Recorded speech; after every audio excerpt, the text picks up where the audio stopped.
Quick mic check here tonight. We've got GGBL. Okay, sweet. We are live. Welcome back, everybody, to the GGBL.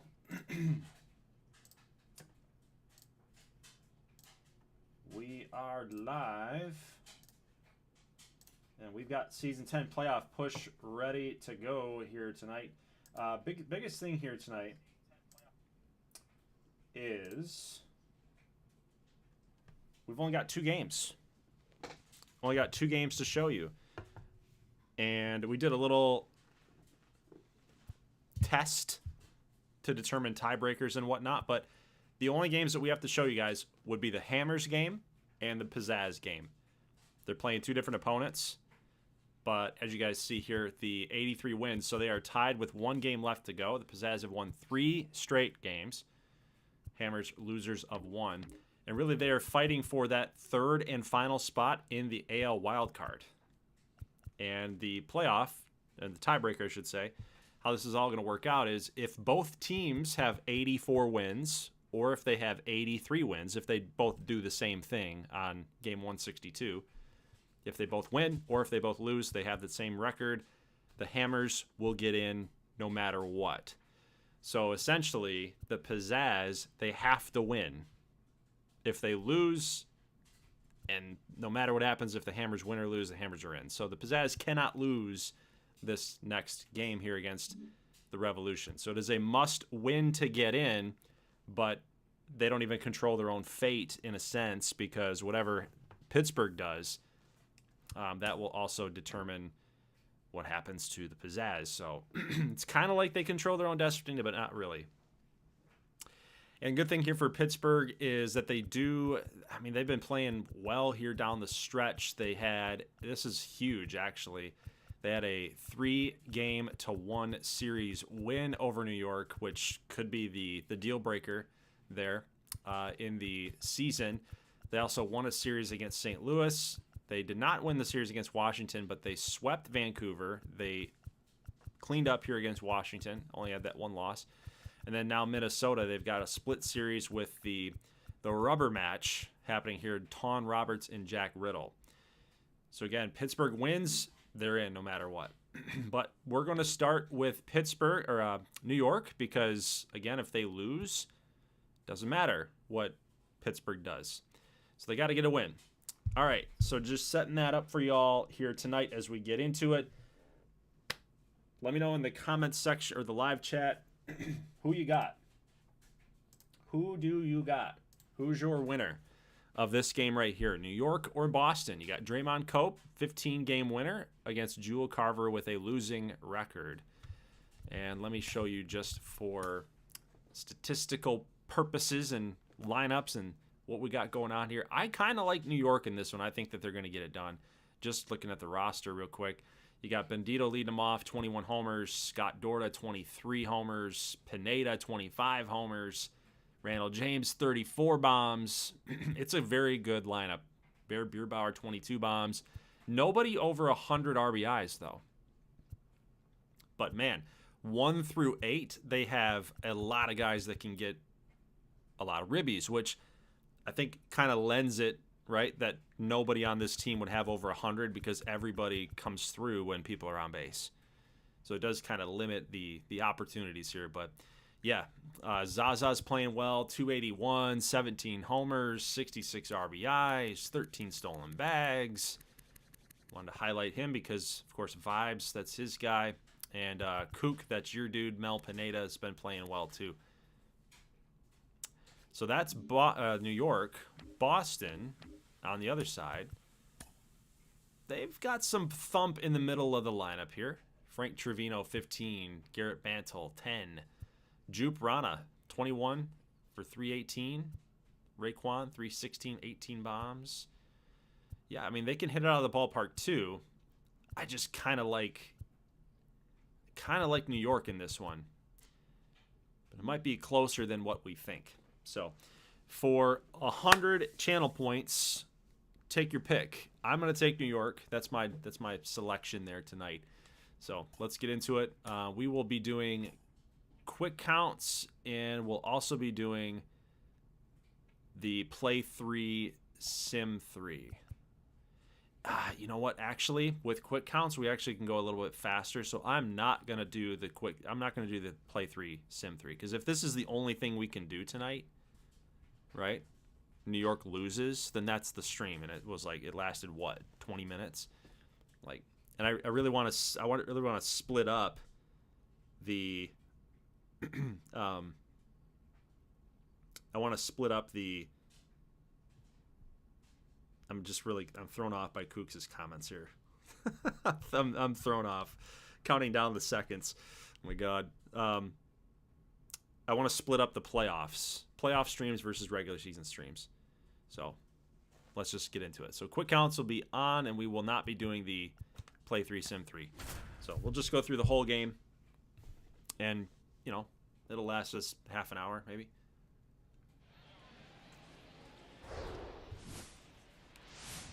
Too loud on the TV here. Okay. War Thunder says New York. Also says, hey, Gold. Hey. Let's see. Look at that offense. 306 batting average in this series. Only 2 games to go off of, though. And the pitching has been lights out. 3 earned runs. Kook, I don't know what you're counting down. I'm so confused. I have a moderator in the chat who is doing some sort of countdown. Oh, okay. MLB The Show 26 early access. I gotcha. 1,600 minutes. Oh yeah, that's gonna be out on Thursday, my friend. Yeah, that would be 1,600. Yeah, I see what you're doing. I got you now. Batting second. Scott. George For just a second. We're good. Yep, midnight on the 13th. It's funny because I was telling my wife. When the game comes out and stuff, and I actually backtrack here. I have actually never been able to dedicate whenever a game comes out on early release. I always buy the early release, and I'm finally gonna get into early recording. I'm gonna get into it, and then just for whatever reason, man, just stuff happens. It's just stuff in my life happens that I can't dedicate the time to. It's crazy. And everything. So for work, I had a bunch of unused PTO from last year, and they don't carry over at my workplace. They don't carry over year to year. But I'm like, you know what? I'm pretty healthy. I'm a pretty healthy guy. I don't really need all this PTO time. So you know what? MLB The Show's coming out on the 13th. I am literally going to take the day off. I'm going to take the entire Friday off, and then I got Saturday, Sunday, and I'm going to take Monday and Tuesday off too. I'm just going to take a bunch of time off just to play the game, just to get recordings, batch record, right? Just get content, right? And I'll spare you the details, but literally stuff is coming up that I'm just I can't. Family things and whatever, and I'm just this is insane. It's every single time that I try to do this. Anyway, but so with all that being said, I was trying to tell her when the game was coming out, and I always explain it because when I think of days as whenever I go to sleep, whenever I wake up the next day, I think that's the only way to think about it. There's the way to think about it. It's not tomorrow until I go to sleep and wake up the next day. So I always tell, in order to get not confused, I did this with a lot of Call of Duty and Battlefield early releases. I'm like, you know what? No, it's Thursday. It's midnight Thursday, which means Friday. Because I get confused. It comes out midnight Friday. It's like, well, what do you mean by midnight? It's like it's like what people make fun of Jordan Peterson for, if you guys know who Jordan Peterson is. What do you mean by believe?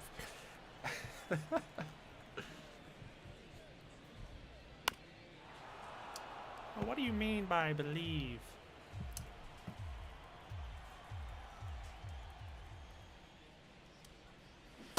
Coop said, oh, gold. Yeah, okay. Johnny is in the house. USA, USA, USA. Been keeping up with the WBC. I did see a little bit of the game last night, and DeRosa should never manage a World Baseball Classic game after this season. How do you do that, man? How do you... It's kind of like what John Boy Media said. I don't know if you guys saw. Well, that's a deep shot. Juke Rana going deep. Oh, off the wall. Bendito can't get it. Jupe's going to be rounding third. I know it. Let's see if he tries it. He's going home, I bet. Let's see. No. He's got so much speed. I would love to see, when did he pull up? Let's take a look. When did he pull up? Oh, okay, okay. So the throw, yeah. No, you're good. You're good, Jupe. You're good. You were going to be gunned out. Oh, I don't know. Maybe not. Look at when that throw came in. That throw came in nice and weak. Look at this. I think Jupe might have made it. It would have been close. That would have been very, very close.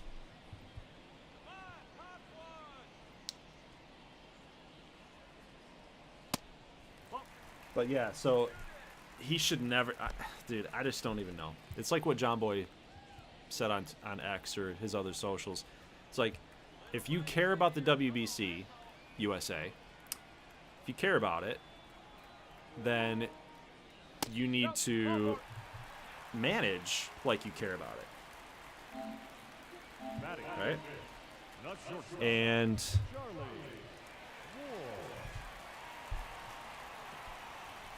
You need to know the tournament rules.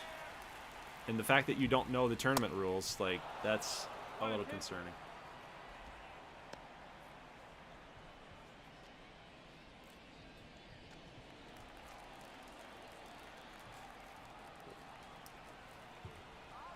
Like he actually said, we punched our ticket. It's like, no, you didn't. You did not punch your ticket.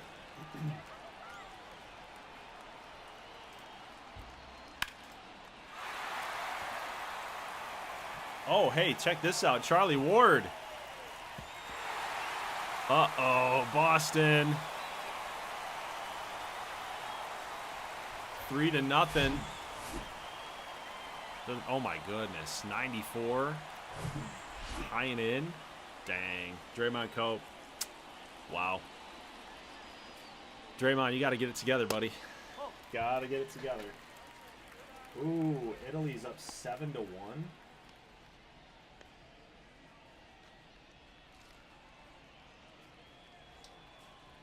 So what does this mean? So Canada's also 3-1. Oh, wait, no. They finished 3-1. Yeah, they finished 3-1. They got a victory over Cuba tonight.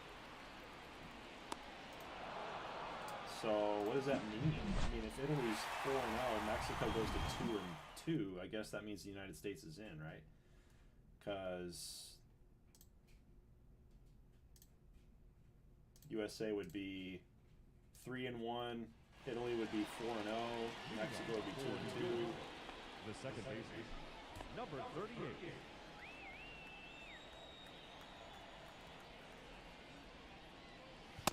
That's the ball. 3-1.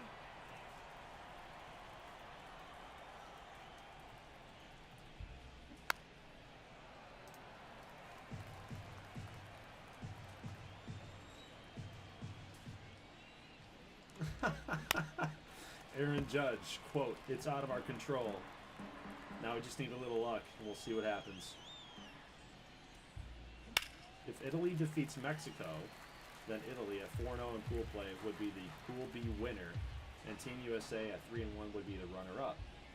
Italy and the U.S. would both advance to the quarterfinals. But if Mexico defeats Italy, then Mexico, Italy, and the U.S. would all be 3-1. In that scenario, Mexico would advance.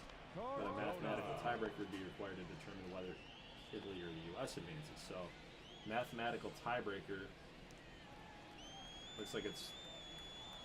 Oh, okay. It's a runs against ERA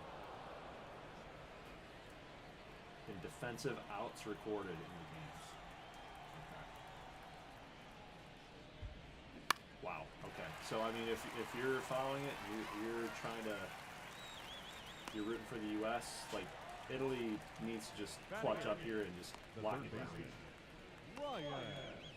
7-1 over Mexico right now, so they need to knock it down.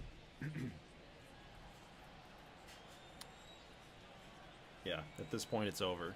Yep. Nope, I'll do.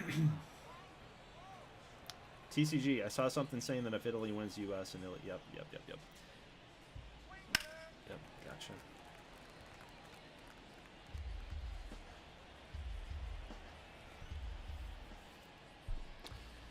Meanwhile, in GGBL land, the Revolution are taking it to New York right now. Leading off for the Patriots. But the good thing is even in the quick counts, I think anything can happen. And we've seen that many times in the GGBL. A 3-run lead is nothing. It's nothing.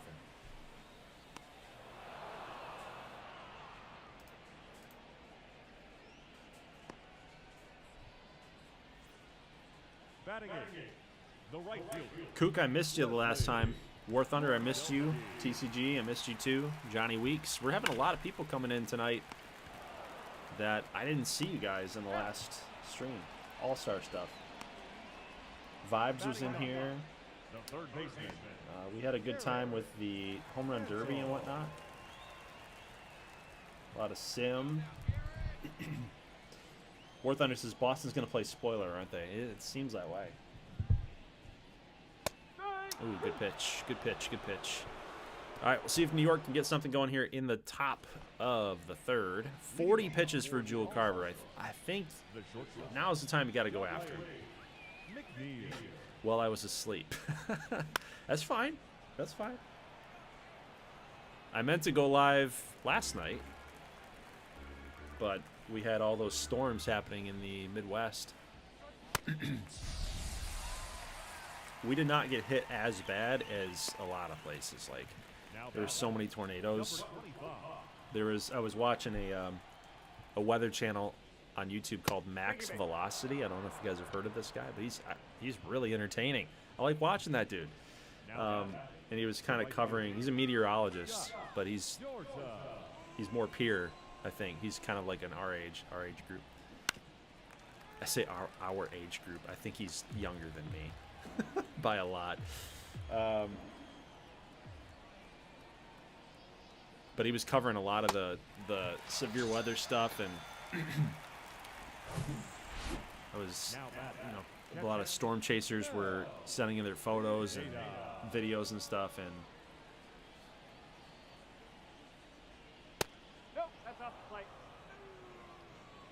there was one place that got hit pretty hard in Illinois called Kankakee. Yeah, it was not very good. It was not good. All the girls in my house were asleep. My wife, my 2 kids, they were all asleep, and I'm just staying up till like 3 in the morning just to make sure that we're good. Look what you guys have to look forward to. You have to be the watchdog. It's like, I probably should be doing that instead of going live and then not paying attention. All right, so 2 down here. Randall James, 34 bombs this season, 90 ribs. I think this is the time, like I said, top of the third. This is the time to go get this guy. He's already got 20 pitches since the first one here in the third. There it is. It's got to stay fair. Randall James, the no-doubter, with the bat flip, the no-doubt 3-run jack. 35 home runs for Randall James. New York is back in it. One pitch, one swing. High and in. Boom. He got his bat head out in front. Beautiful. We are all tied up. Made him pay. The beautiful swing. A beautiful swing.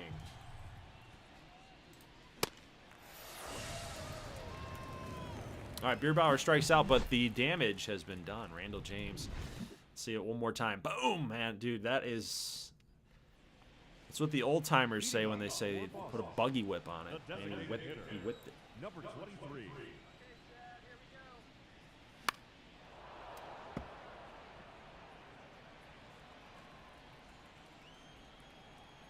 John Weeks, dang, it's okay. America's team will pull through. Johnny really likes the Boston Revolution jerseys. I guess I'm not gonna. I guess I can't change them next year.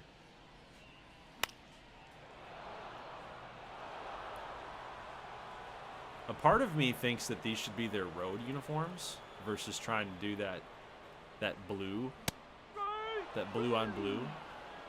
The road uniforms are kind of cool, but I think these should be the away uniforms. We need white. We need a white classic jersey just with pinstripes. There'll be some rebrands in GGBL 26. From a uniform perspective, from a logo perspective, there will be some rebrands. So you have to bear with me. When MLB The Show comes out tomorrow night,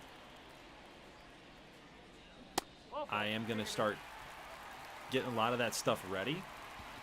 But you'll have to bear with me because it's not going to be something that I'm just going to get going like on the first night. Obviously, we got custom players to recreate. We got the final roster to do. We got a whole bunch of stuff, some housekeeping things.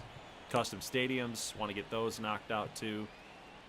Every team is going to have a custom stadium. There will not be one with any pre-made stadiums from the show. Am I going to go live and creating them? I don't know. I don't want to spoil some things, but would you guys like that? Just to watch the creative process? Is that something you'd want to do? I don't know how interesting that would be.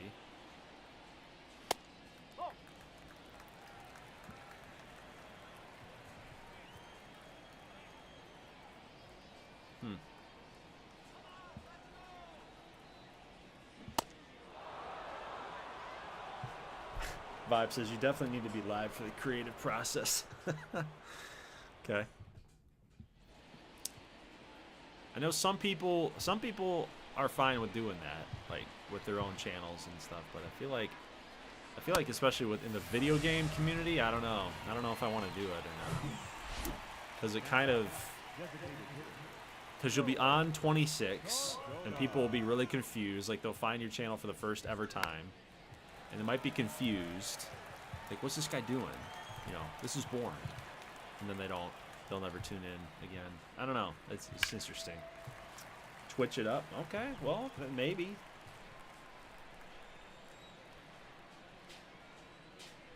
Okay, John, all right. Kook was right. John says I'd be down, but I meant when game comes out. I'd be down big time. Okay, well, maybe I wonder. I like that idea, actually, Vibes, that maybe we do something on Twitch. You could almost, in a way, like you might be able to get some community feedback too, and help them create some jerseys. Yeah, attention spans, my dude. Yeah, I know. It's bad. A part of me thinks War Thunder that is one of the main reasons why the Goldglover 9 channel has struggled last couple of years, because my content is still kind of stuck in 2017, 2018. Like it hasn't really evolved to match the attention spans of today's youth. I say that in the most fun-loving way as possible. All right, so 84 pitches in the top of the fourth. That's what we call labor.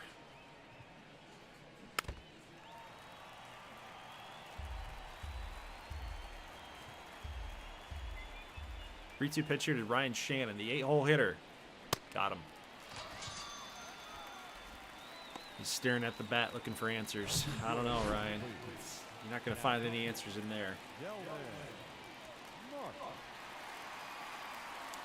Interesting that they do go with a reliever here in the fourth inning.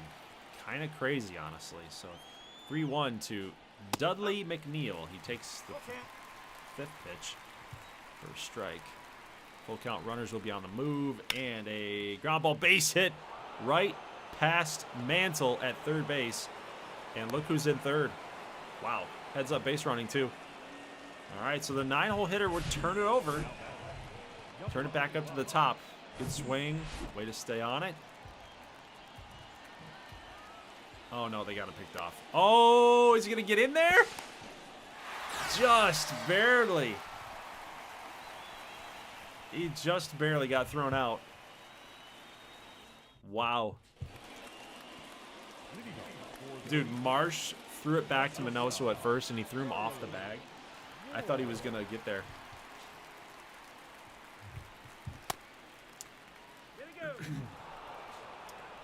Shy Sox fans. Shy Sox fan for life. Yo, home from work. Thanks for tuning in, my guy. John, we extended spans are weird aspects, though, because people who do 10, 20-year rebuilds in college football get hundreds of thousands of views on a 2-hour-long show. It's very true. That's very true, John. A part of me feels like I reference this guy a lot, but I don't know if you guys do any sort of like FPS or shooter. If you watch any of those content creators, but there's a guy that's just completely blowing up, right? The Burnt Peanut, if you guys know who that is. Like, he goes live late at night, every night. And I think not only is he entertaining, number one, like that's obviously the main reason why he's successful. Entertaining, it's funny, right? He's engaging. He just has the kind of the character. He's got the charisma to do it, right?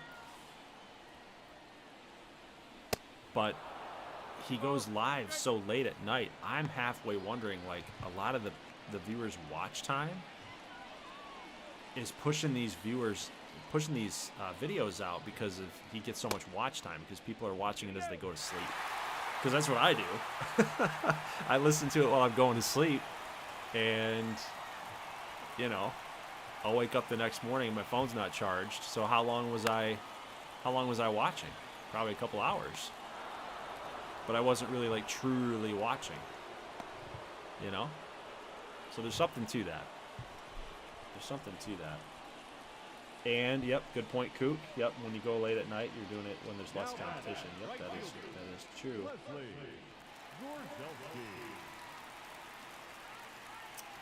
Kook says I have a hard time focusing on things. My interests change every month, and I hyperfixate on different things. Does that actually do well for you, though, Kook? Like at work or I don't know. Are you still going to school? Are you in college right now? Or is it more of? Does it cause you more grief when you're doing that? Because I feel like for me it would throw me off into different directions, and like I don't know how I'd manage it. Sequestral. Whoa! Quest! Sequestral's in the house. Oh my god. Well, you know what we have to do for Quest? Why can't I select him?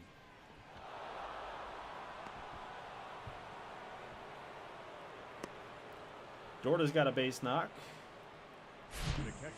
Why can't I click on Sequestral? I want to make him a mod. Guess I got to do that elsewhere.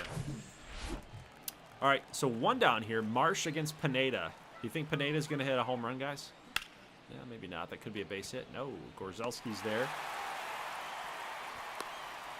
Cook says it sucked for college. I really needed some medit. Okay.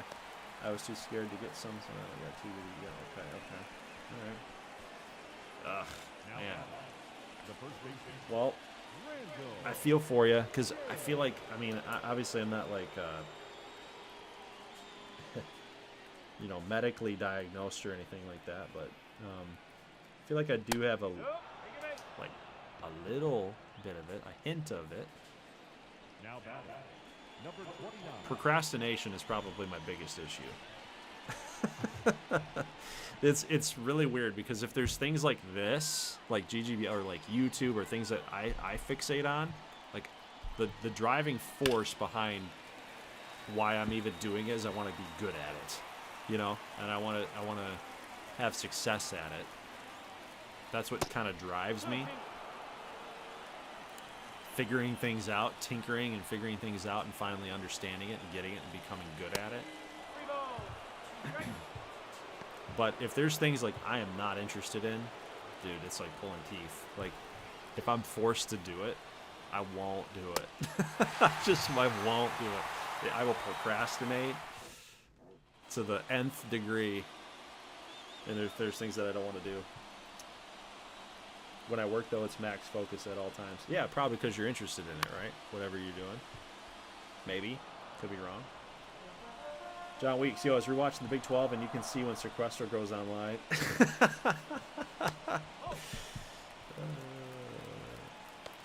Quest says, and become Wrench Boy? Yeah, if you wants. Does you wants to be Wrench Boy? Kook says, you don't become a YouTuber without being a little cuckoo. Oh, my God. That's true. This is true. Yeah, you got to have a little bit of that, I guess.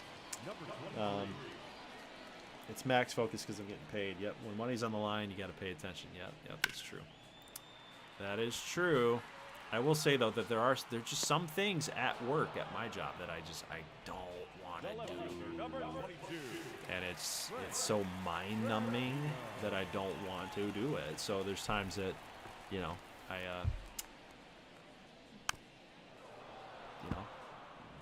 I slack in some areas, but then there's other areas that I do really well in, right?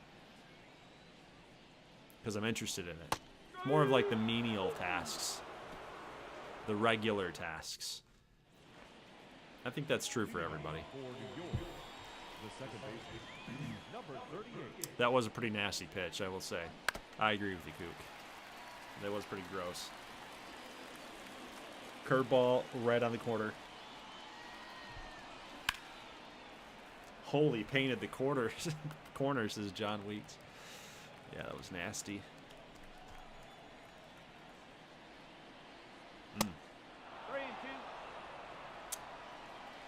All right, here we go. Zaza, Weed and Baker, 0 for 2. Got a full count pitched, and man, dude. How many times have we seen that in this game? There are hittable fastballs in the zone, and everybody's just swinging right through it. Oh, ground ball, hot shot. Mantle's got that one. Fired over to the first base. Not even really close. Cardona grounds out. And now we got 2 outs here in the 6th. Delman Marsh has been pitching well. Oh, ground ball. Could be a base hit unless Jupe's got something to say about it. Oh, just safe. Shannon finds a way to hustle it out. Jupe had a shot. All right, this is kind of what McNeil did in his last at-bat before the base hit down the line. Took the first pitch and then laced one right down third base line. Take your base. That is insane. That's an insane take. 85-mile-an-hour changeup that was from a lefty, no less. Like, it looks like you're going to be able to hit it. And then all of a sudden it just gets in on your hands. You might have been frozen a little bit. I would have swung at it for sure. 3-2 pitch here, popped him up. Ramirez, this is a big moment for him. He's been a lifelong New York Pizzazz member Can he come through in the clutch? That is going to not get down. What a play by Gorzelski in right field. Woof. Ladies and gentlemen, your attention please. Man, I tell you from experience, guys, when those pieces of contact are made, Leading off, you're out in the outfield, the second baseman. somebody line drives right there into the gap, like, you better get a good read on it. You better get a good read on it or you're toast. That ball went right through the umpire. Jupe's out here killing people. It's no longer a wrench. It's a shield. I shall become one of your wrenchmen. Vibe says Zaza never does well in gameplay. Actually, KKM is the only custom pad that shows up. You know, I hope that 26 is a little bit better in that sense, Vibes. I really, really do. And it's like, it seems like no matter how many games that I've watched or simmed or, you know, I've done this for years, 21, now 23, and how many years, actual calendar years is that, watching these games? Simming these games, player creation, all that stuff. I have yet to figure out what is the main thing that helps players in gameplay. Because there's some players, like, we know that they do well in sim, but in gameplay, as soon as gameplay turns on, they don't do anything. Part of me thinks it's limited sample size. You know, you're getting 40 games of sim where they'll go 4 for 5 with 6 RBIs, right? But in the one game you're watching, they don't do much, you know? Because everybody's got to go 0 for 3 sometimes. Everybody's got to not do something sometimes, but it's, to your point, it does feel like a lot of guys that we watch, they just constantly do nothing, no matter how many games you watch. But, all right, so bottom 6, runners on the corners here. 3-3 game. Boston's got kind of the meat of their order. When we previewed their lineup, it seemed like the lower half of their order was really strong. Now you get the hard-hitting catcher Ruben Law coming up. All he needs is a fly ball. New York's trying to shoot for a strikeout or a double play. That's what they need, and he got it. He got it. Kelly Strongholder, 95, upper zone. Got him looking.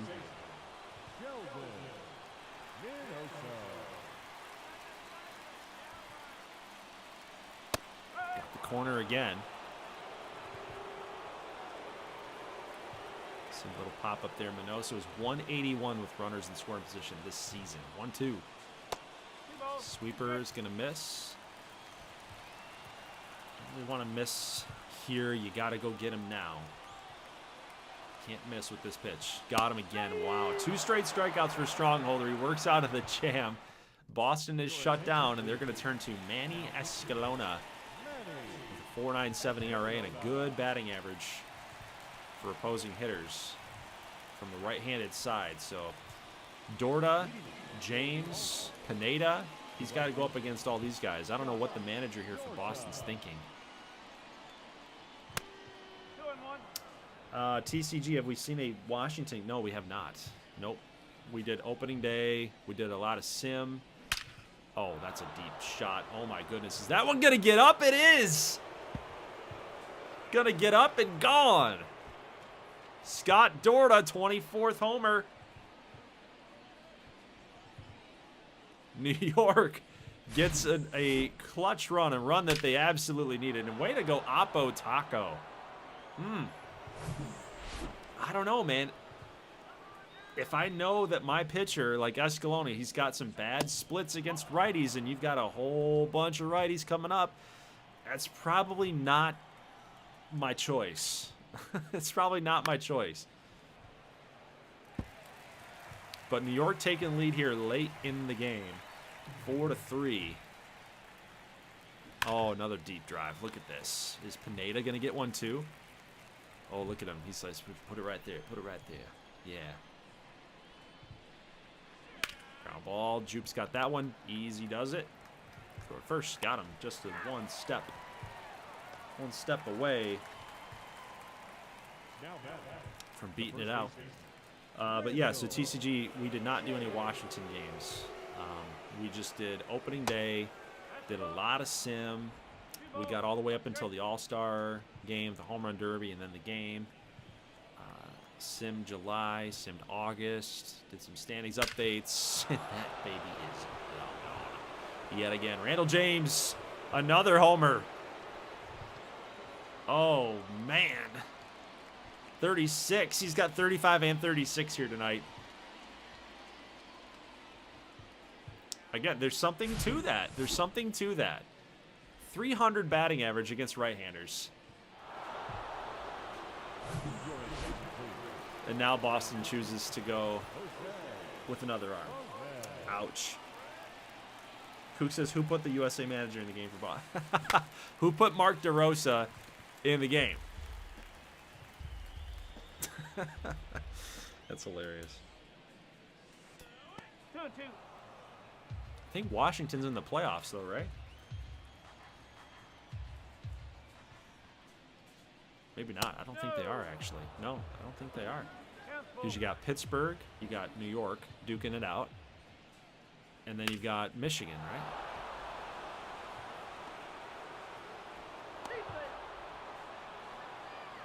Oh, Washington won the division. So what happened to Michigan then? Not all the AL in the wild card, right? That it's not all AL East, right? Oh, maybe Michigan's in the wild card, and then yeah. So New York and Boston, New York and Pittsburgh are fighting for that final spot. Yeah. Michigan won the division. I'm stupid. Okay, yeah. So I'm curious of like what happened to Washington. I find it hard to believe that they got all those players and then they're not going to do anything. Let me go back and look here. So the wild card, yeah, Swamp Monsters went 71 and 90. So they're not even close. We got Nuggets in the wild card, Coyotes, and then Hammers or Pizzazz. So Swamp Monsters had some issues this year.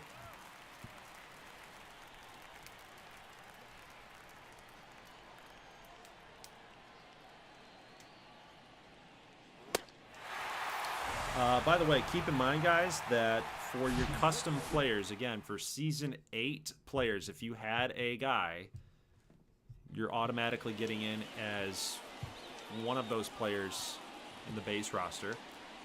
Patrons or channel supporters, if you guys are one of those, or if you're not one and you want to become one, like you have a player in here, and you want to get him in, you do get the choice of two. Two of your players can come into the base roster.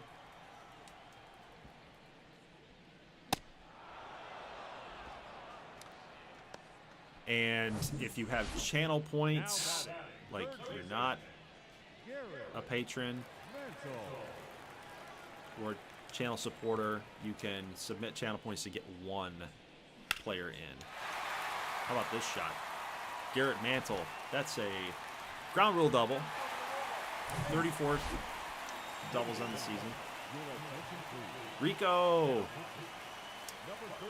Not Suave Rico.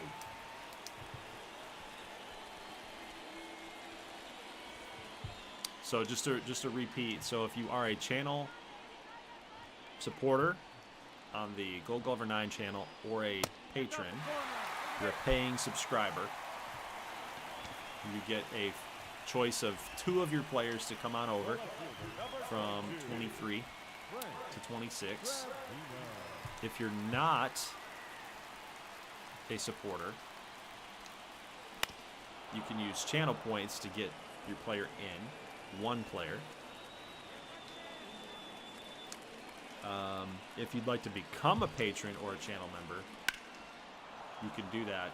Let's say you've got like 3 players that, and you definitely want to get those guys in, then you can do that. Oh no.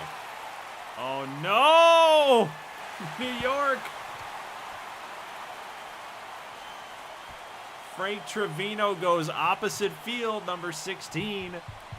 A 2-run shot Boston's taking the lead. Oh, God.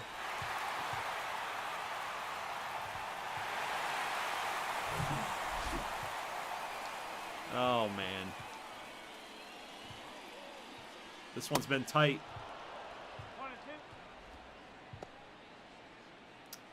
Vibes. Let me look. Let me look. I know, and I never like to approach. I don't know, man. I never like to approach you guys about it because I know times are kind of tough. It's tough for everybody right now. Like the prices of stuff is just crazy. But there are times where, I mean, there's people that I can see like have canceled their memberships and stuff, and that is like I know for a fact that some people have like they're out, right? But sometimes there are either payments declined. There's a lot of people with payments declined, so I don't even know if they think that they're patrons still or what, but there's payments that have been declined, so the payments are not going through. So, but Vibes, I don't know if you're one of those. Doesn't seem like you are. I don't see that there.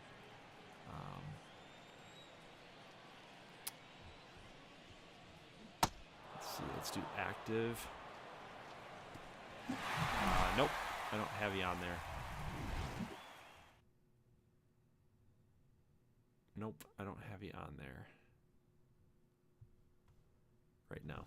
So, but yeah, so I mean, there's still ways. Like if you don't want to,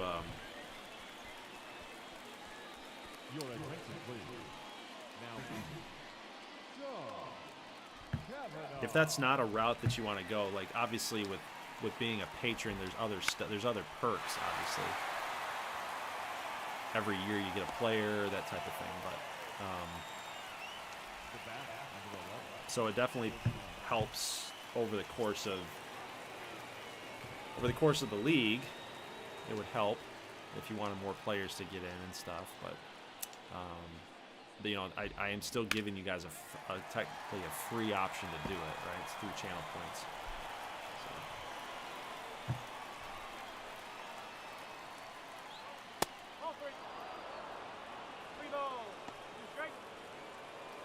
Rico, so I did want to mention to you guys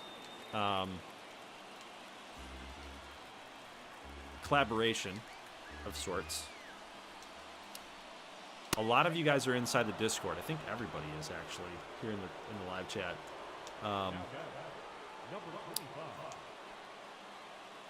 talked to Rico, and I'm not going to speak for Rico, so I'd love for him to type this in the chat if he could, but you can call me a liar. You can confirm it. I don't care. We have a little discourse here, but I did talk to Rico, and you know how great that he is with creating stadiums. Like, I mean, they're almost impeccable. Like the stuff that he's made inside of the stadium creator, it's like, whoa, man. We gotta get your work out here. We gotta get some more visibility on this stuff. So I did ping Rico and I asked him, I said, you know, do you want to help with creating these GGBL stadiums? Is that something that you want to do? Is it something you're interested in? And as far as I know, Rico said yes. So I'm going to be creating stadiums with Rico so we can help kind of knock this thing out. What I would like to do is I'd like to create the stadiums like Fetchman's Field again, because I kind of remember how to do that one. It's one of my favorite stadiums that I've ever made. Renway Field, right, with the big blue wall. But I'm sure that there's things like once I create the stadium, I would really like Rico to kind of go in and say, hey, you know, we could do this, we could do that, and start, you know, editing some things around. But I really want to tap into his creativity too, and help make these stadiums really unique and really cool.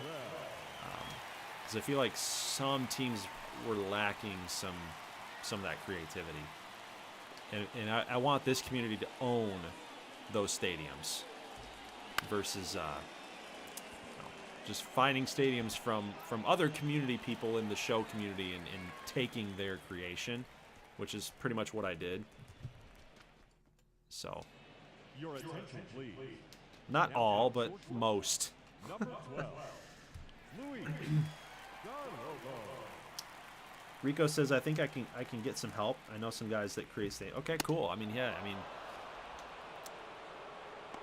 I love what you guys do. And, you know, if you are getting help with some of your stuff that you've made too, you know, I still consider it your work at the end of the day. But I really think your stadiums are sweet, man. The LA Coliseum that you did. There were some other ones too. I can remember what they are, you know. But as far as like the names or like the teams that you helped create, I'm not sure what they were. But they're all inside the Discord, and we've fawned over them. They're all sweet. Vibe says, who did they sub out? Oh, I don't even know. Was it a hitter? Was it? This should not take too long here.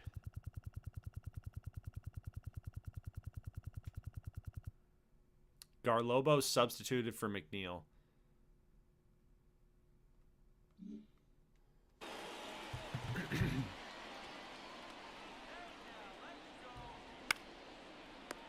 All right, so we had a little moment there for New York on offense, and Mel Pineda just didn't shut her down. So we're going to go to the top of the ninth. This is the last chance now, guys. This is the last chance. So we're going to see some drama for the pizzazz. Oh, wouldn't that have been something? Third home run of the game, tied it up. So this is officially New York's last chance to save their season. Cody Davis against Randall James. What's interesting, a little storyline here for Mr. Cody Davis. If you guys recall, Davis used to be the closer for the Pittsburgh Hammers. So the fact that if he can shut this down, he will have punched his former team into the postseason. So if New York cannot find a way to pull this off, their season is over. The 3-2 pitch here, cutter, foul. If there's any guy at the plate you want to tie the game, it's right here. Randall James. Another foul ball, still hanging tough, still hanging in there. See if we can get a little drama. Deep drive to center. Butler's going back. He's at the track. One more step is all it needed. One more step was all it needed. As soon as Butler went back for the ball, I thought it was not going to get out of the. I didn't think it was going to get out of the park. Like, he had a beat on it, and then he like completely like turned back. It's like, whoa, the wind's taking it or something. It just did not have enough juice. So we'll see if 5 and 6 can get up here and get something done. Bierbauer going to hold off there. Whedon Baker is on deck. So a couple custom guys trying to keep New York's season alive. Here's a base hit, potentially, maybe. We'll see if Bierbauer can hustle it up and get there. He does. It's off of Cody Davis. And he's a little shaken up here, so maybe, just maybe, Whedon Baker's going to have a chance. Now you got Catfish in the game. You got speed at first base. Lefty-lefty matchup here. Going to be tough for Zaza. But you do have to wonder, is Cody Davis a little shaken up after getting hit? Can he plant on that foot? 2-1, fly ball. Trevino's got this one. They are down to their final out. Zaza is officially 0 for 5. That does not feel good, I'm sure, for Vibes, but it's going to be up to Joel Cardona. I think this is who's on our thumbnail, actually. Oh, no! Beer Power gets picked off at first.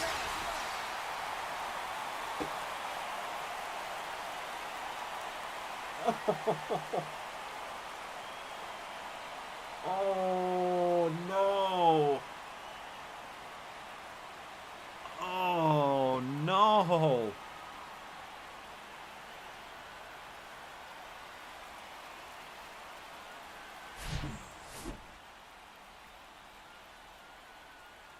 Oh, man. That is terrible.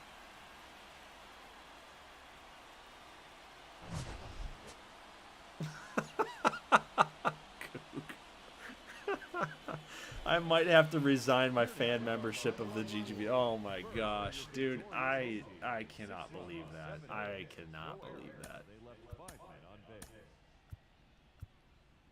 For the visitors, 5 runners. How do you get picked off? We don't even get the last play of the game. Time of the ball game, 3 hours and 22 minutes. Oh man. Brandon Catfish. You were pinch. Oh my god. You were put into the game because of your base running. He had it in his mind, made up, that he was going to go on that pitch to try to get into scoring position. And of course, with the lefty throwing, like, you got to be aware. You got to be aware of the situation. Have to. So, guys, that's very anticlimactic. Very anticlimactic. So we'll simulate this Pittsburgh game. Pittsburgh does win 9-8. Minnesota tried to get a little comeback there in the 9th. But the difference, right? The difference between New York and Pittsburgh is that Pittsburgh actually locked it down here when the other team was trying to fight back. So they definitely have deserved it. And we'll go ahead and sim the last game, 162. And there's your playoff picture, everybody.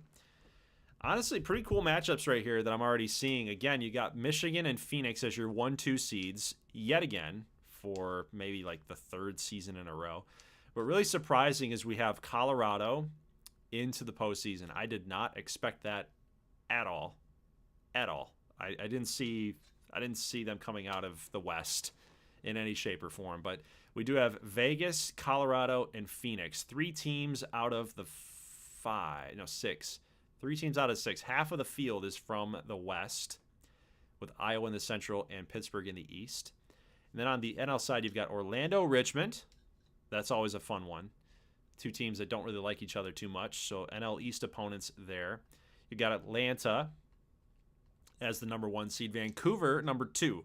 So maybe this is finally Vancouver's season. And then you've got the Central representative there with the New Orleans Swing and the Gauchos in the 6th spot. So, again, 3 teams in the NL East making up the 6 teams in the field on the NL side. It seems like that's been the case every single year, doesn't it? It's been NL East dominant on the NL side, and it's been like AL West dominant on the AL side. But funny thing about the AL West, a lot of good teams every single year, but they've never made it like as consistently as the AL East has, right?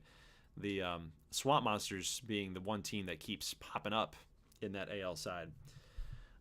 So yeah, I mean, it's only 10 o'clock, guys. So if there's things that you want me to show you, then, you know, let it ride here in the chat. We do have one request there to look at Benny Blanco's final stats. We got 33 bombs. He's definitely the reason why this team is as good as it is. 33 home runs, 103, only 2 stolen bases with a 274 batting average for Blanco. He continues to be just a monster in the GGBL. The one thing about Blanco is he's very hot and cold though, because there's like you can see there's times where he's like 249, 260, 290, 250, like he just kind of fluctuates with that batting average. There's some season that he's pops off with ribbies and homers and power, and then other days, other times that he's kind of mails it in, if you will. But Gavin Staples was a huge addition. That was huge. Gavin Staples hitting 30 bombs with 100 ribbies. Like, he's been one of the more underrated players in the GGBL for some time. Like, he doesn't hit for a lot of high average, but man, a lot of power in that bat. Moya, a 288 catcher, like, that's money. Hector Varnando, this is my dude. 199 strikeouts. This is a career record for him. Most games he's ever won. Best ERA that he's ever had. So he's definitely getting better. He's up to a 98, one of the best pitchers in the game. That's lovely to see. What else did I want to show you guys? Oh, you know what we forgot to do in a lot of our sim? We forgot to watch Kevin Stoitz hit his 400th home run. We forgot to do that the other night. So he is up. He's +4 on the 400. So we missed 5 home runs from him in that stretch. So I would kind of like to go back and see, when did he hit those home runs? Let's look. Stoitz had one right here. So that is 404. Okay. I just want to see who he hit it off of. Who did he hit it off of? He didn't play this game. So we're sitting at 403 right now. Got one right here. So we're sitting on 402. Nothing. Stoitz hit one there. So 401 on this game. This game right here. Okay, see, he's got 401. Nope, not there. Stoitz 3 for 4. Nope. Nope, 1 for 3, 1 ribby. Nope, not there. Okay, so here it was. So 400th career home run. He hit it in Colorado. And he must have hit it off of... Well, I guess we're not sure, because we had one run in the 9th inning. It's Sean Nakamura. Ooh, wouldn't that be funny? Wouldn't that be hilarious? His former teammate, right? Sean Nakamura was a longtime Firebird. I think that might be when he hit it. Let's take a look. So we got a home run from Stoitz. Let's see. We got an RBI, Stoitz, and Eldon Langston. So Langston had a double. Langston was 1 for 6. Stoitz looks like he was out of the game potentially. And the only way he would have he didn't get on through a walk. He must have got on with another hit. Okay, because he had 2 hits. So he got on late. So they played extra innings. So he was out of the game. So yeah. Yeah, he wouldn't have hit it in the 9th either. So Phoenix scored 2 runs. One of those runs was in the 9th inning to tie the game, right? And then Stoitz kept playing, and then they pinch ran him for Quevedo in the extra innings. So yeah, doing the investigative work there, man. So yeah, he did. He hit the home run off of Sean Nakamura, his former teammate, his former Firebird teammate. That is hilarious. You would love to see it. Now, the cool thing is with GGBL 26, because in 25 they had this where they had the recent games, right? So you could actually see like what happened, and we don't even have to do any of that investigative work. But yeah, that's exactly what happened. Hilarious. Off his own teammate, yep. Sim the wild card round, says Rico. Honestly, we could do that. We could do that if you wanted to. Only if we get consensus from the group here tonight would I even consider that. Surprise Gaucho season. So I would rate New York Boston as an 8.2. Pittsburgh, Minnesota, an 8.6. What would you be? I'm gonna rate the games out of 10. War Thunder says he'd like to see Samuel Wilson. Okay, Samuel Wilson. Oop, where are you at? Here you are. Thank you. So Sam, 11 home, only 65 games played. He's taken kind of a dip ever since Moya came around. 11 homers, 49 ribbies, 264. Still a good, very good player. But I think Abraham Price. Yeah, see, this was the guy I was asking, where did he go? He just, like, completely disappeared. Remember that?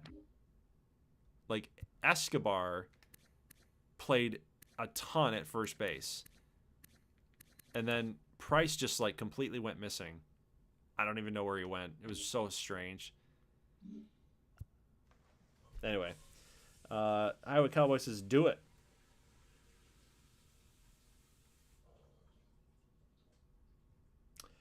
Josh says, I'm curious how my guys did. Hold on 1 second here. The fact that both of these games are rated an 8 in the regular season is incredible. Curious how my guys did. Adams, Burner, Catfish, Caproni. Ah, shoot. So I'm going to have to, I can't find them with player search. So let's see. Burner. Hitting some regression, but still playing well. 27 bombs for you, Josh. 97 ribbies. Good batting average. OBP 334. Josh Adams. San Francisco, right? 282. Not as good as those Orlando days. Played in a lot of games, but, you know, he's just been a very reliable hitter. 349 batting average. Nothing spectacular. Catfish and Caproni.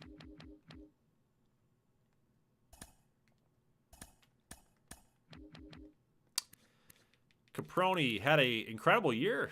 Look at that. He's been a solid player his whole career in the GGBL. But, man, 36 homers. 94 RBIs. 252. 330. Yeah, he had a really good year. 78 runs scored. What? 78 runs scored. Home runs, man. Home runs. Huge. Brandon Catfish. 111 games played. 14 bombs. 38 ribbies. Probably leading off a lot. He definitely had better seasons in OKC, but he might be slowing down a little bit at 30 years old. Paniagua and Grand the third. I think Grand is on Wisconsin. Yep, Fredington Grand.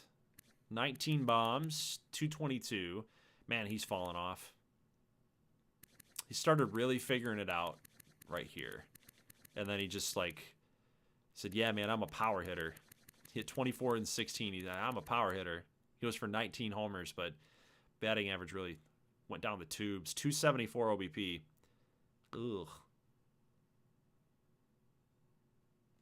And then the last one, Paniagua. I think he's still... Is he still with... No, where is Paniagua? Oh, man, where is he?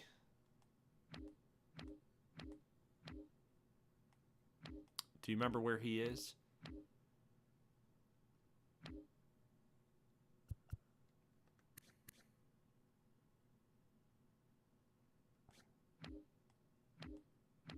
Columbus? Okay, thank you. Yeah, Paniagua, honestly, pretty good. Wins and losses, obviously, that's to kind of be expected up with the team that he's on, but yeah, he's been pretty solid as a GGBL lifer. 192 strikeouts. Had more strikeouts than innings pitched. You do like to see that. He's kind of worked that into his game a little bit more recently. But, yep. All right. Let's see. Did we look? Okay, season stats. We do want to look at awards, right? Stoitz has won another MVP. No doubt about it. I don't think there's any question. This guy has been, he capped it off with a 400th home run season. He's a multi-time MVP winner in this league. He's definitely going to be coming over. You know it. He's going to be included as a honorary player. But yeah, 285, 42 bombs. I think that earned it, that deserved it. Spencer Clark had an incredible year. Like, he should definitely have won the Golden Arm Award. Michael Aguero. That's interesting. He's actually turned into a really good player. Really good player. Started his GGBL stats back in 2027. So that would have been year 5. He's been good. How many home runs did he have? 181. Okay. Jesse Vogel. He's been a long time solid player for this league and doesn't get a lot of notoriety, but he's always been pretty good. Cullen Ward, always been a really big home run hitter, even in his time in Vancouver. Trig Matthews is going to edge out Gatsby Grimm. Man, that's tough. That's tough. So one more win than him. The ERA was really good, but he's got a lot more strikeouts. I don't know, man. I like pitchers with really good ERAs. Like, I think I would have rather picked Gatsby Grimm. But when you got 220 strikeouts, that's hard to pass up. Look at Ragnar Lothbrok. Oh my God. 236 Ks. That's got to be a record for this league. 236 strikeouts. Insanity. Clark definitely deserved it. 21 wins. Better ERA than Salsa. Same amount of strikeouts. I think maybe if Salsa had 1 or 2 more wins, maybe the game would have said, yeah, we'll take Salsa over Clark. Batting title. Whoa, that came out of nowhere. Yoma Kit Kat. Actually, he won it last year too. So both these guys, Jupe Rana and Yoma, duking it out every single season. Jupe won it back in 2030, and now Kit Kat's got 2 seasons of just killing it. Look at the discipline and the clutch, and then of course the contact numbers. So I knew this dude was going to be special. Rookie year in 2025. So he's been around for a long time. So we had 23, 24, 25. So he was a year 3. Came along in season 3. That's insane. But Jupe Rana played well too. Batting titles, so Miguel Aguero, Carver, Daniel Lederman. A lot of NL East representation, guys. Reliever of the year, we got Skarsgård wins it again, back-to-back seasons. Reed Hoffman, Marmot, Gilbert. Some familiar names there. Rookie of the year, nobody that we know or care about because those aren't our guys. But there's your main awards, guys. So, okay, let's take a look at those statistics for league leaders. I know that... nope. Yep, that's what we want. Okay. Let's see. Chat time. How'd Boston not make the playoffs with Rana and Butler? I have no idea. Pitching? Maybe. All right, so Kit Kat, Rana. What's insane to me is that Kit Kat, I know I'm looking right at the 99 contact for righties and lefties, and then he's got that vision and discipline and clutch. Like that's tough to beat if you're Jupe. But this guy's more so like a power hitter, and Jupe is still knocking in 20-plus home runs. So it's a little rivalry happening there. But I love to see Dom Taylor, like, bounce back. When was that season that he really struggled? Yeah, right here, 2025. Like, that was just the anomaly season. Like, a lot of people had him in fantasy. And he's had. I mean, look at the power droughts that he's had. It's weird, isn't it? There's sometimes he'll go off some years, he'll drop off some other years. It's weird. Garrow, Carver, Lederman, Katz, Coop, Brolo, Trumblin, Malcolm Hess. Malcolm Hess. I believe this was a Michigan Mallard. He was drafted by Michigan at some point. Maybe he was always with Houston. Either way, he did not have a ton of chances, ton of opportunities. I think he got traded, if I'm remembering right. But Benny the Jet, 311. Kobayashi, Clayton Hall. It's just nice to see a lot of those custom guys in the batting average spot. Yoma got 204 in hits. Von Dietrich, newcomer there to Michigan. Tyron Rex, 216. So he definitely led the league. Coop Waller, 210. What a trade, by the way. New Orleans acquiring Coop Waller, like kind of on a discount from Seattle. And some familiar names there. And hits. Doubles, Mike Ellis, 59 doubles. Like, what? This guy's a doubles machine. He's a doubles artist. Mike Ellis. Brody Boatwright mentioned he's kind of been a lost name in the GGBL, but he's been very consistent, very underrated. 66 doubles? Oh my God. That's got to be a record. I've never seen that. 66 doubles. What? Tyron Rex with 55.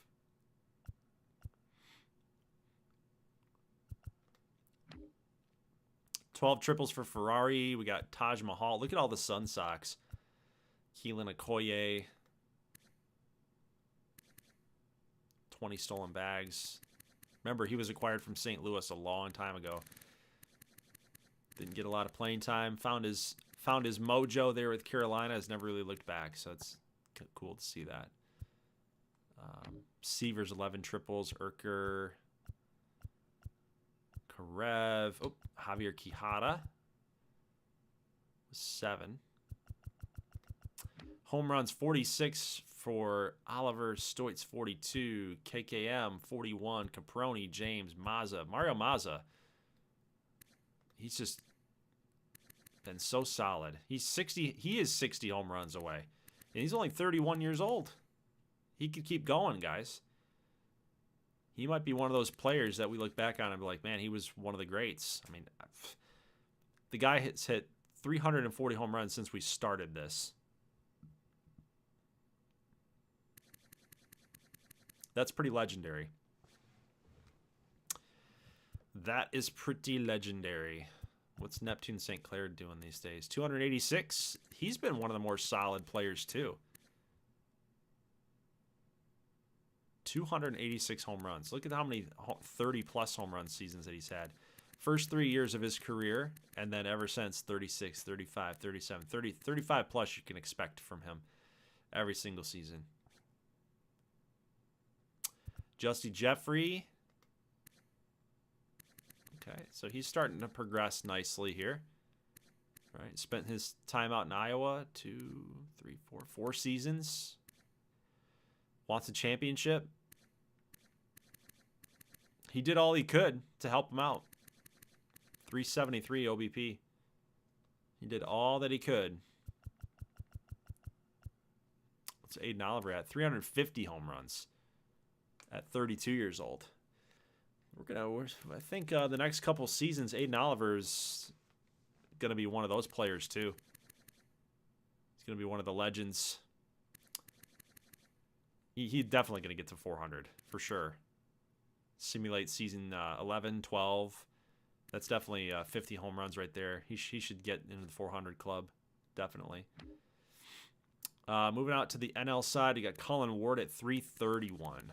Look at the bombs, man. There's so many power guys.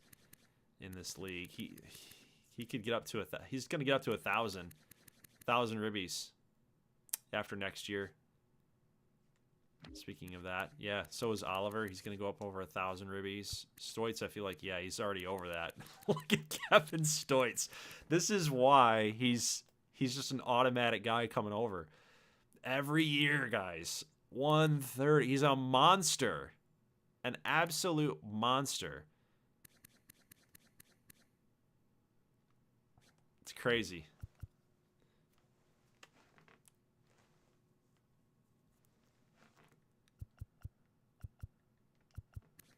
I didn't think Andino was going to have a lot going on. He didn't really play. Hans Brolo's up over... Wow, I didn't really have that on my radar either. Hans Brolo's been mashing too. 302. He got to his 300th home run this year. Benny Blanco. Blanco's got some work to do, I think. He had some years in San Antonio where he really wasn't fruitful. But now with Richmond, I think he's a Richmond lifer. Hey, what's up, Dunketh? Thanks, man. I love GGBL. Yeah, us too, man. Us too. Thank you for the kind words. Appreciate your viewership. Just interesting to see all the home run hitters here. See how many ribbies that they're knocking in here, right? Just guys that are having career runs. Now, Angel Hernandez, I feel really bad about Angel Hernandez. Like, look at, he's 33 years old, and he was just stuck. He was just stuck in the minor leagues with Iowa for the first 3 years of his career, and then he finally got an opportunity and started taking off. And I think it's just one of those things where it's just a little too late. Scruggs, I'm interested in this guy here. First season of his life, over 100 RBIs. First season of his life, over 75. Not even 100, just 75. He had a career year. Jimbo, he's now over 300. 312. If he times it right, he should get over 1,000 ribbies next year. But it could be into season 12 if he gets there. Runs, you got Coop Waller. Let's see, Giuseppe. A lot of guys. I mean, 120 runs is insane. He's never done that ever. 120 runs. Wow. Colton Cannon has always been a heavy run producer in that lineup. When you're hitting in front of Kevin Stoitz, like, yeah, you're going to score a lot. Stolen bags, you got Rex, Ferrari, Kobayashi, Mondesir, this random Robert Fry. Lonnie McQueen. Haven't heard from Lonnie McQueen in quite a long time. He's kind of fallen off, but the stolen bases, he has been a beast on the stolen bases. He's basically Billy Hamilton. They can actually hit a little bit better, a little bit more. Colton Cannon, 47 bags. You got Will Till, Balin Levine. One of those guys that, again, never really got a shot, but is so now. Scotty G. DEG, stolen base fall off. Oops. My bad. Oh, yeah. 27? Oh, yeah. Yeah. Yep. You could guarantee him for 40, but now he's starting to fall off a little bit.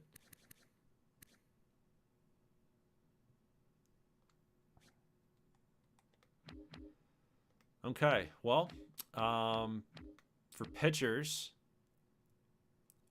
wins, kind of arbitrary.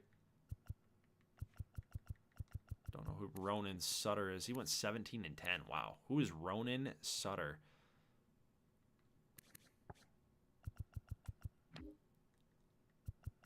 Thomas Rodriguez. Oh, I remember this dude. Okay, he's decent. Got Bones with 16. A lot of Mighty Beavers up there, too. Tobias Hemphill. It was one of those guys that I wanted for Richmond.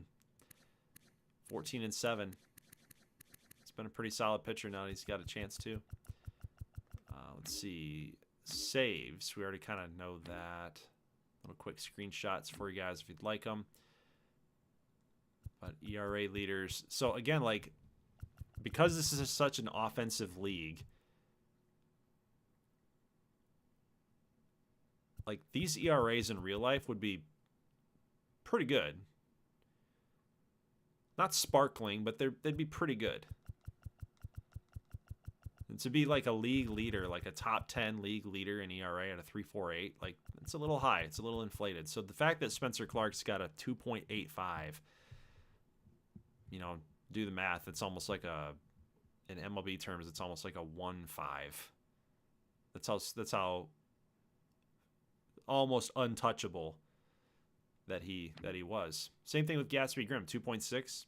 Might as well be like a 1.5 ERA.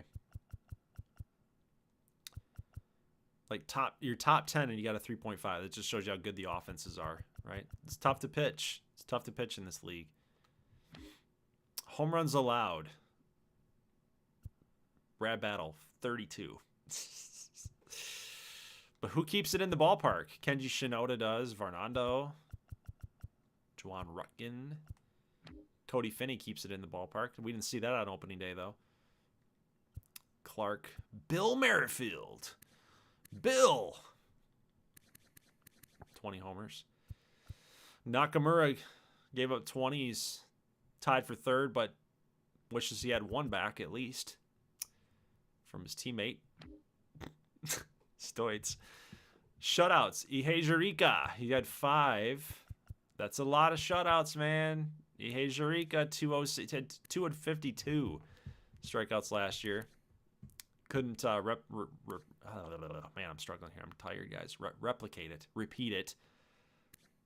Like, we saw how many strikeouts Lothbrok had, and I thought that was amazing, but I forgot about Ihei Jirika's Ks. 252. Gatsby Grimm tied him up, though. 5 shutouts. It's crazy. Ks. We got Cooley Mack. He beat Trigg in 220 at 232.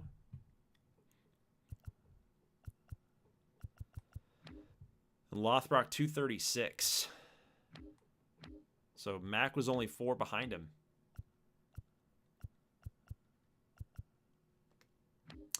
Complete games make sense if you're going to shut people out. You got to get your complete game.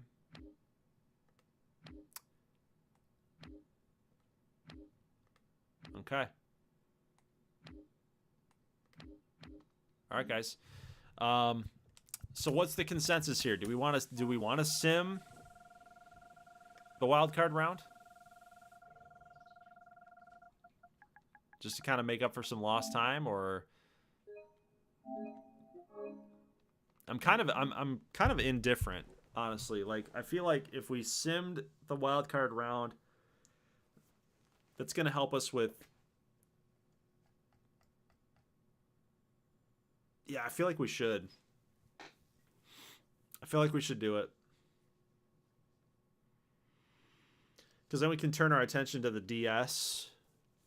But then we've also got the Championship Series and then the Gold Series.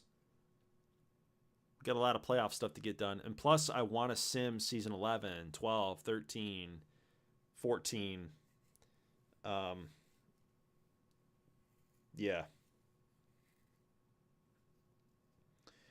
Part of me wants to go a little slower just so that we have GGBL content going while 26 is being created. But it's balancing that because I don't want Season 10 to take forever. I don't want to get bogged down in the playoffs like some seasons that we have been.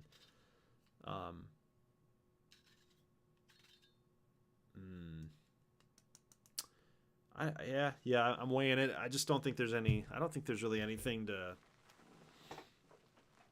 like, the pros outweigh the cons for sure.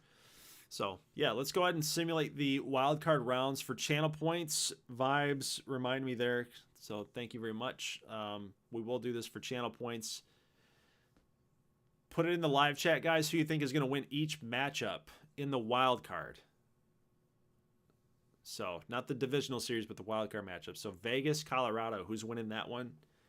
Iowa, Pittsburgh, who's winning that one? Richmond, Orlando, New Orleans, and San Diego. I will take Orlando. I will take, these are for 50 channel points for the wild card. So you can stack if you get a lot of them right. But I'm going to take Orlando. I will take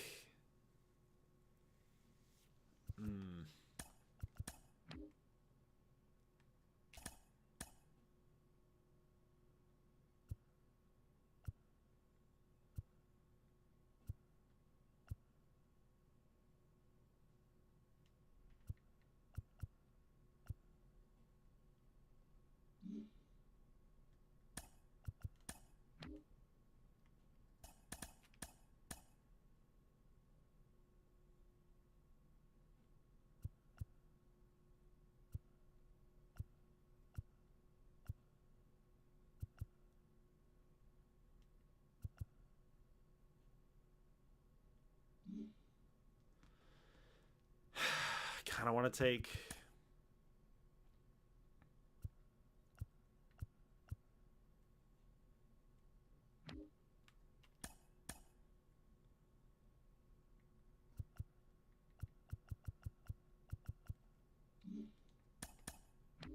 see now, like, what is this? So before I do any sort of simming, I gotta make sure that this is all right. This is crazy.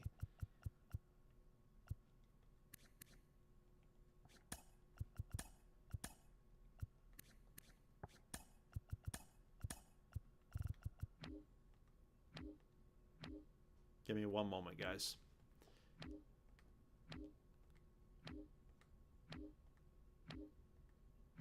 Hang in there with me. I gotta make sure that this is right. I can't do a playoff and then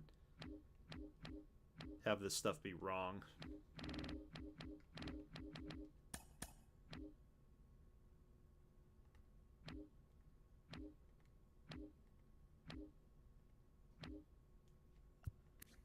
Like, why is Connor Murphy not on the roster?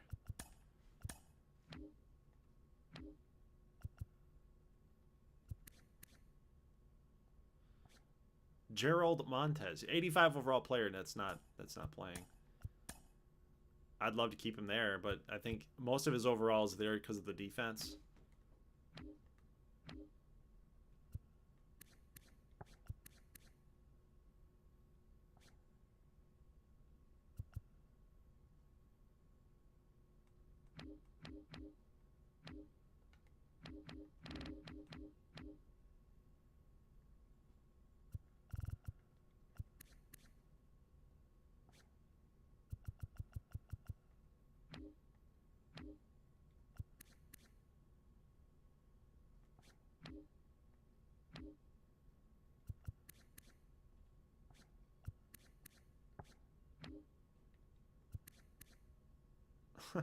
How does this guy do all this but he doesn't play?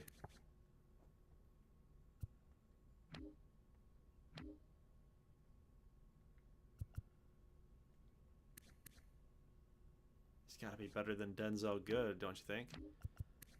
Shortstop. Hutchins can play short. Hardesty. I think I got to call Hardesty up. I guess we could say he was hurt all year long.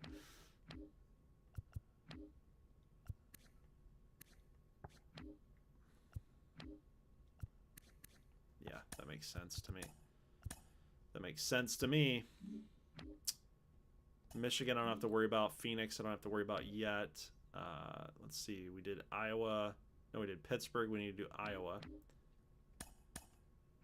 Like, Willie Escobedo. Like, obviously he needs to be up here. Luis Jimenez, did he even... Like, I don't even trust that. 503? No. No, thank you.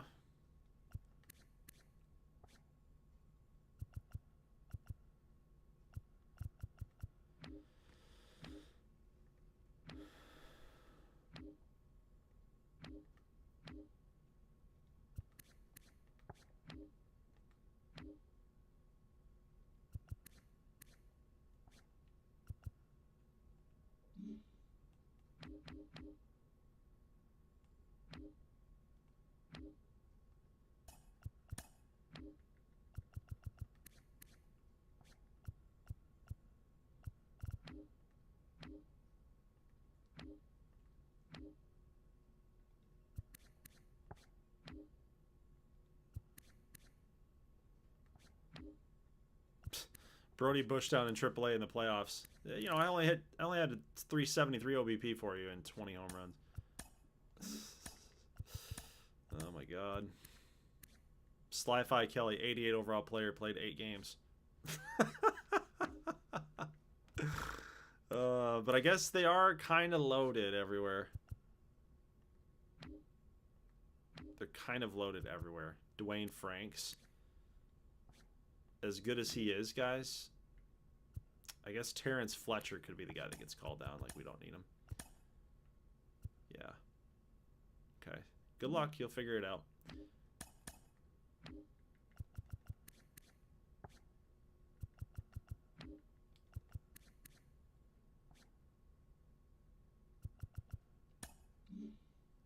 .25 ERA. No. I'd rather call up this dude, Dalton Hook.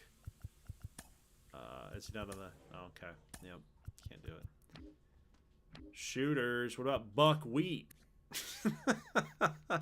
One of the greatest names ever. Not a custom player.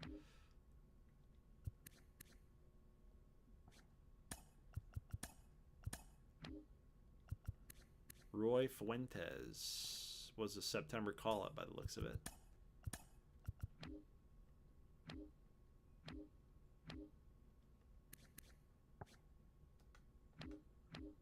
You only got 4 outfielders.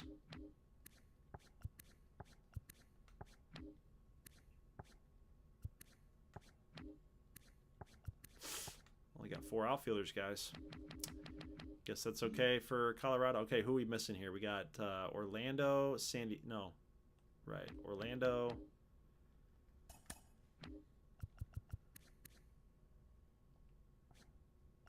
Oof, Lorenzo. Oh no. It's down to an 81, guys. Lorenzo Zanetti. It's not good.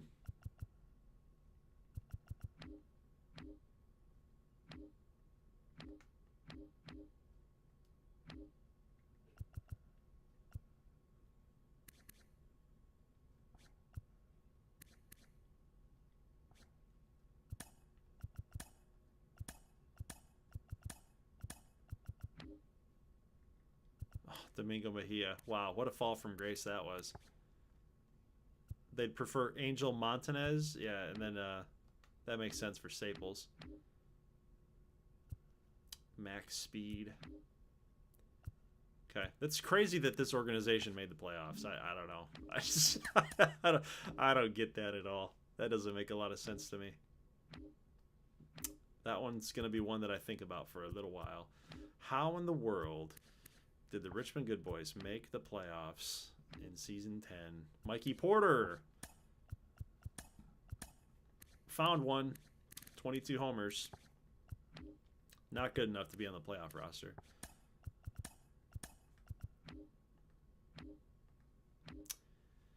Connor Altman. Only played 9 games. Hit .406. Okay. That apparently wasn't good enough. Orlando is just stacked. Orlando is stupidly stacked.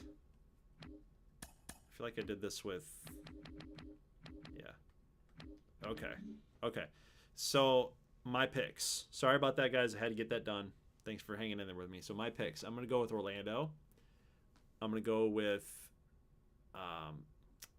I want to say San Diego here. But I know New Orleans has just had such a good season. You'd hate to kind of see that end, but their pitching is really good. That's really the one thing that's holding me to New Orleans. So I'm going to go with New Orleans. I'll go with Orlando and New Orleans. I just don't think when matched up in a series like this with Richmond and Orlando, I don't think Richmond's going to be able to handle it. I don't know. Maybe I'm wrong. But, yeah.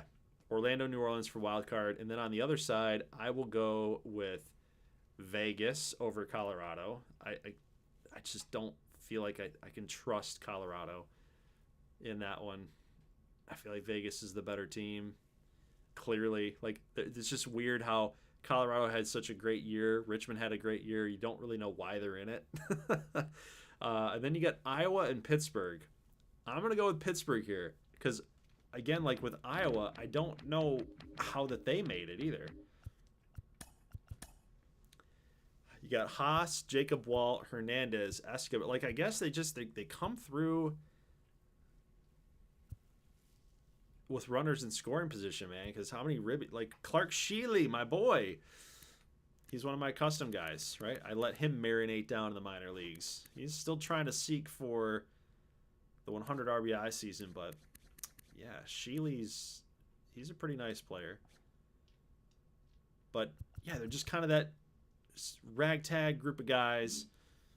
But I feel like Pittsburgh, excuse me, has just a little bit more thump to it. Arturo's got 30 homers, Van 35. Sean Hutchins 25 and 99. Yeah, I'm gonna go with Pittsburgh here. Okay. All right. So let me see if you guys got your picks in. Vibe says wild behavior. We know you rig it. What? Oh no, Goldie's doubting the good boys. Now they're gonna win it all. Highway Cowboy says I changed my pick from Richmond to Orlando. Oh my god. Okay. Oh! I thought I read that as your profile picture. Okay, you changed your pick from Richmond to Orlando. Okay. All right, I'm gonna note that. Okay, so we got you guys picks in. So okay, it's 50 points per prediction, and then we'll kind of preview the divisional series and call it a stream. He says, you already know you rig it. That's crazy. That's crazy. All right, here we go. So you are going to see some notifications here where, you don't have any lineup. So we're going to auto fix a lot of that. All right. Cool matchup right here. I love this color scheme. Black, purple, and yellow. It's pretty sweet. So Hal Richards against Cody Finney. Nakamura against Kicks Deals. Bones against Fukumori. I don't know if I want to... Sorry, I'm just battling some coughing issues here. That's crazy. That's got to get swapped. 100%. Varnando has to be the guy. Yeah, Varnando against Bones. Got to have it. Ooh, they already lost game. Oh, never mind. I didn't see this. So they got shelled. They lost 8-3.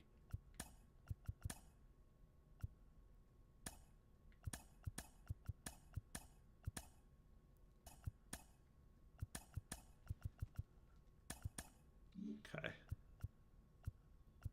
All right, that makes sense. Okay, so what else do we have happen here? Vegas gets the win with Tony Salsa. Richmond loses. All right. So this should be it, right? Whoever wins this next game is moving on. Right? Yeah. Whoever wins this next game is moving on. So Pittsburgh, Iowa. Here we go.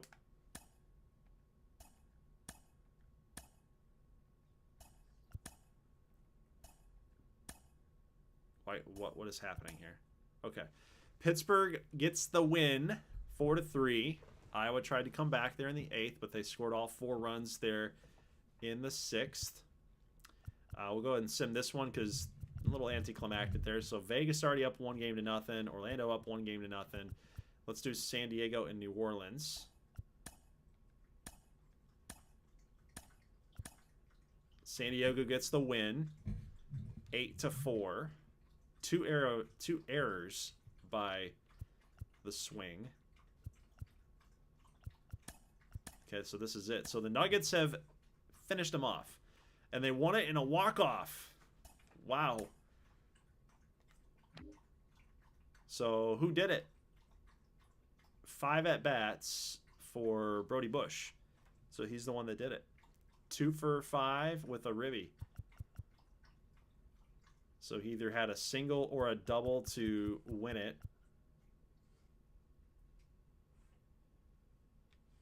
But there you go. So Vegas is advanced. And then what do we got here? Richmond gets the win. They force game 3 elimination game. Oh my God. Are they going to do it? We will find out. So there's your Game 1s and 2s. Updated bracket there. San Diego up 1-0 over New Orleans. Vegas, Michigan, another tough matchup for Michigan.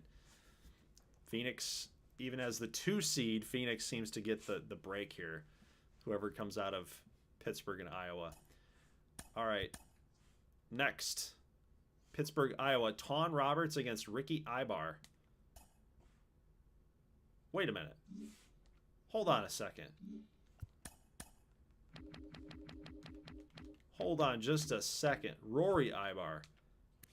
Okay, I thought that was Ricky Ibar. If you guys are watching the Colorado Rockies franchise, I saw R. Ibar, and I thought Ricky Ibar. All right, let's get this one underway here. Ton Roberts against Ibar, and the Hammers will get it done. 2-1 victory. Very defensive game there. A lot of good pitching, it seems like.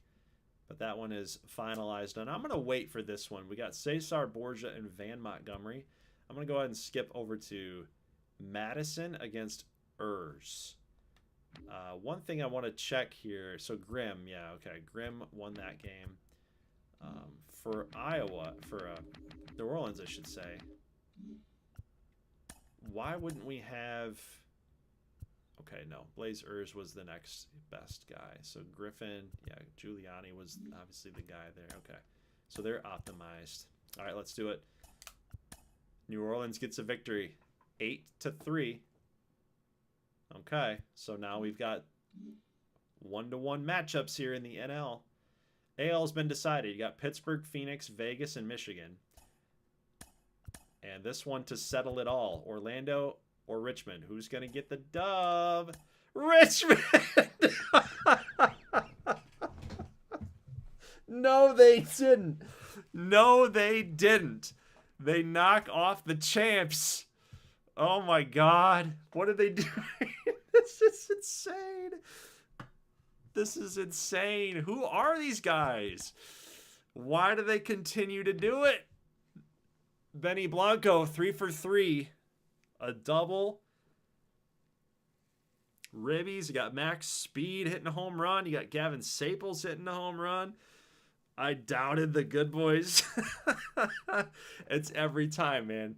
It's every time I doubt them. Rusty Perry, 2 for 4. They destroyed Borgia. Van Montgomery, 6 innings, 8 Ks. How do you do this against... And then they manage the pitching staff well. Unbelievable. Unbelievable. Wow, they took down the champs in the wild card. Actually, hold on. No, I'm a dummy. Season 9 was simmed. So who won it all in Season 9? It wasn't Orlando, was it? They didn't win back-to-back. Oh, yeah, they did. Yeah. What am I thinking about here? What? Hold on. 2031, they won the Gold Series. Who won it? Who did they... I thought I saw... No, yeah. Right. I saw them win it in gameplay. That's right. I just did the whole sim and we watched the Gold Series. Okay. Whew. Okay. Blanking out for a second. All right. Richmond, Atlanta. That's insane. They might go on to win the whole thing at this stage. It's crazy. All right. Next matchup, guys. Next matchup. And final matchup. Let's get to it. We got Quiros against Clark Griffin. I don't think if you're San Diego, you want to throw out Quiros. I think if anything, you're going to want to go with Grimm again. Quiros is not bad, but he's no Gatsby Grimm. So I just want to do the right thing here for each team, because it does affect your guys' picks and integrity of the league, right?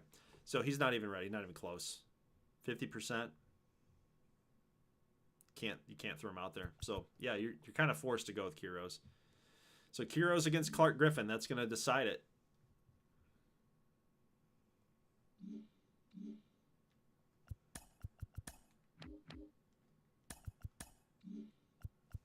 Okay, Quiros against Clark Griffin.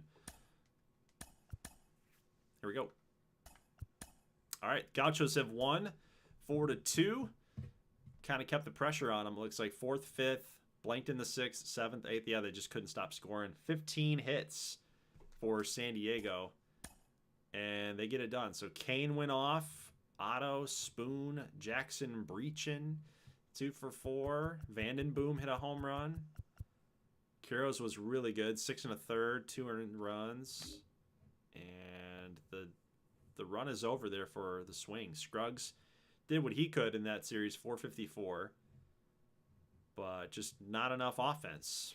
In fact, if I look back, I scored 8 runs in the last one, only 4 runs, 13 hits. 13 hits in game 1, then 12 in game 2, but 6 in game 3. So when it counted, they did not get the offense moving. So the Gauchos have advanced. So who did I take? I took Orlando, I took New Orleans, but I took Vegas and Pittsburgh. So I went 2 for 2. I went 2 for 2. All right, so we'll go ahead and advance here, and there we go. All right, guys. Your NLDS, your divisional series are set up. Vegas, Michigan, Pittsburgh, Phoenix, Richmond, Atlanta, San Diego, Vancouver. Honestly, I love these matchups. There's so many storylines you could draw from each and every one of these. So you've got the NL West teams, San Diego, Vancouver. I think we saw them on opening day. So you get a little bit of a rematch going on right there from opening day. Of course, the divisional teams don't like each other. Vancouver, actually both teams, San Diego and Vancouver, are trying to get that monkey off their back. Right? Vancouver especially. But San Diego's had some good teams, and they've never been able to get over that hump. Richmond and Atlanta, of course, Atlanta. They made it to they made it to the Gold Series against Washington, didn't get it done. NL East has dominated inside the postseason for the last 10 years. It's no different now here with Richmond and Atlanta just squaring off. It's going to be a big dog fight there. Of course, you've got Atlanta as the 1 seed, right? So they think they're top dog. Richmond, of course, they know that they've been there, done that. Everybody continues to doubt them, including myself, and they continue to prove everybody wrong constantly. So we'll see how that one plays out. That's an interesting matchup. And then you got Vegas and Michigan. It feels like these two teams are always clashing, and they've been clashing for many, many seasons inside the postseason. So Phoenix, it seems like they always get the easier road, or they get like the benefit of the doubt, it feels like. They get an easier matchup against Pittsburgh.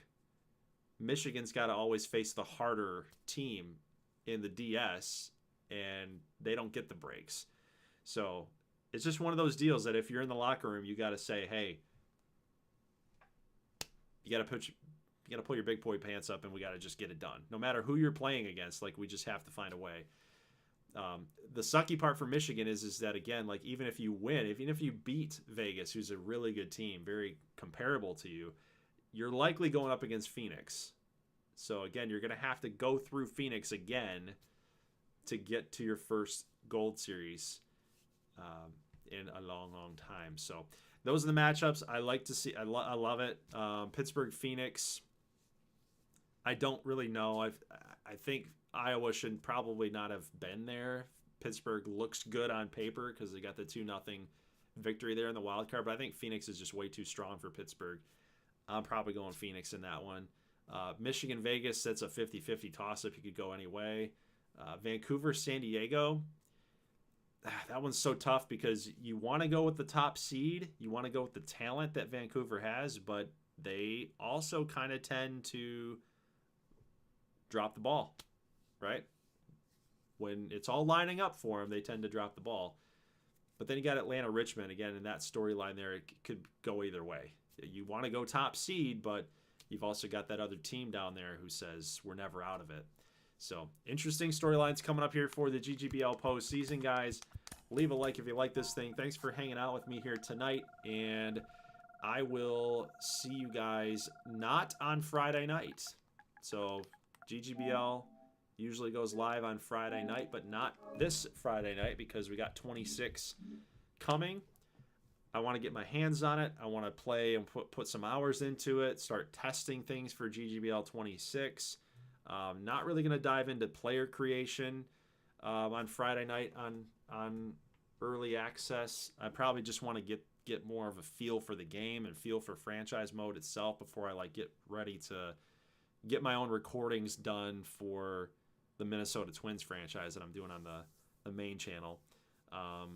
Scouting, draft, all that stuff, trade hubs, trade sliders, everything. Like most of my time on Friday is going to be like more testing, more than anything, just so I can get a better feel for the game and know what I'm doing before I go live. Or create your players, right? And that's the other biggest thing, when I create your players, like, does the hitting tendency have anything to do with how they play? Does the hot and cold zones have anything to do with how they play? They change some ratings around. How am I going to work that into your own player creation when they start talking about, the new fielding ratings they have, moving left or moving right or moving forward, moving back. The stuff rating for pitchers. Like I think they removed hits per 9 and walks per 9. So all that new stuff that I got to test out and play with and see. I kind of want to be as expert as I possibly can before I start running a league and getting you guys to watch. So anyway, I'll catch you guys in the next one. Probably going to be over the weekend, I'll say, for some GGBL playoff action. Haven't decided if I'm going to do upload or stream, but just stay tuned. I'll let you guys know inside the Discord. And I'll talk to you guys in the next one. Thanks for watching. Have a good rest of your night. And I'll see you over the weekend, potentially. As always, peace.